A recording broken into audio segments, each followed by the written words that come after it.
Kita bisa scrolling 2 jam gak kerasa, bisa nonton Netflix semalaman gak ngantuk, gak tidur. Tapi ketika kita disuruh belajar 30 menit, kita sudah merasa menderita, sudah sangat tersiksa badan, sudah tidak punya tenaga. Why? Kenapa bisa seperti itu? So, yuk sekarang kita akan bahas tentang neuroscience.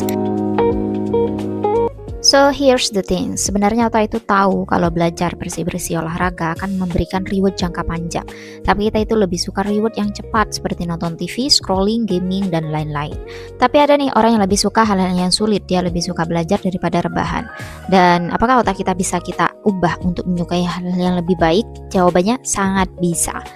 Jadi di otak itu ada namanya dopamin. Dopamin ini adalah hormon di otak yang membuat kita ingin atau craving ya, bukan membuat kita senang. Jadi misal ada dimsum depan kita belum makan dimsumnya, tapi mikirnya aja itu sudah membuat kita senang, itu dopamin. Dan untuk mengetahui betapa powerfulnya dopamin ini, ada percobaan tentang tikus. Jadi tikus ini diberi tombol, kalau tombol itu dipencet maka otak tikus akan kedatangan dopamin. Dan hasilnya gimana? Red went bananas, tikus jadi gila. Dia menekan lagi dan lagi, terus dan terus tombol itu selama berjam-jam sampai lupa makan, lupa tidur, dan ada juga yang menekan sampai collapse. Kemudian peneliti mencoba kebalikannya.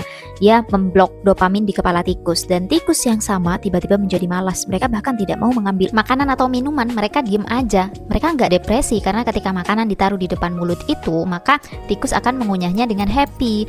Mereka hanya kehilangan motivasi untuk menjalani hidup, untuk mengejar sesuatu. Dan kabar buruknya otak manusia hampir sama dengan tikus. So itu betapa powerfulnya dopamin. Jadi dopamin bukan hormon yang membuat bahagia. Dopamin adalah zat kimia yang membuat kita ingin mengejar sesuatu.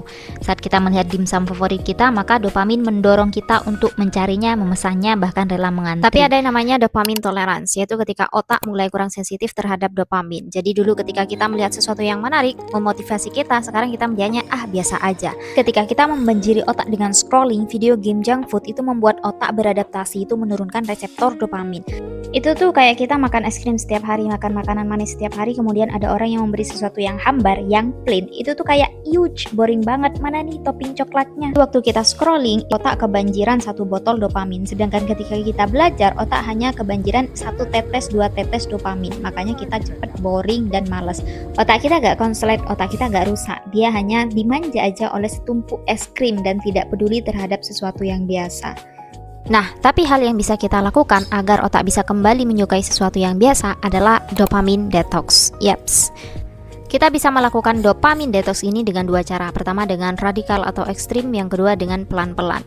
Contoh mudahnya ketika kita terbiasa makan es krim nih setiap hari, makan makanan manis setiap hari atau asin setiap hari, maka makanan biasa akan terasa hambar. Tapi ketika kita terdampar di suatu pulau selama beberapa hari, beberapa minggu, maka makanan biasa akan menjadi sangat istimewa dan menjadi sangat nikmat. Jadi untuk cara pertama ini, cara yang radikal, kita langsung cut semua hal yang toksik. Kita berhenti makan makanan manis, kita berhenti scrolling, kita berhenti lihat sosial media dan lain sebagainya. Sehingga menulis dan membaca menjadi suatu hal yang berarti. Kemudian cara kedua adalah dengan detox ringan. Kita mengurangi perlahan sedikit demi sedikit screen time, makanan manis, dan lain sebagainya.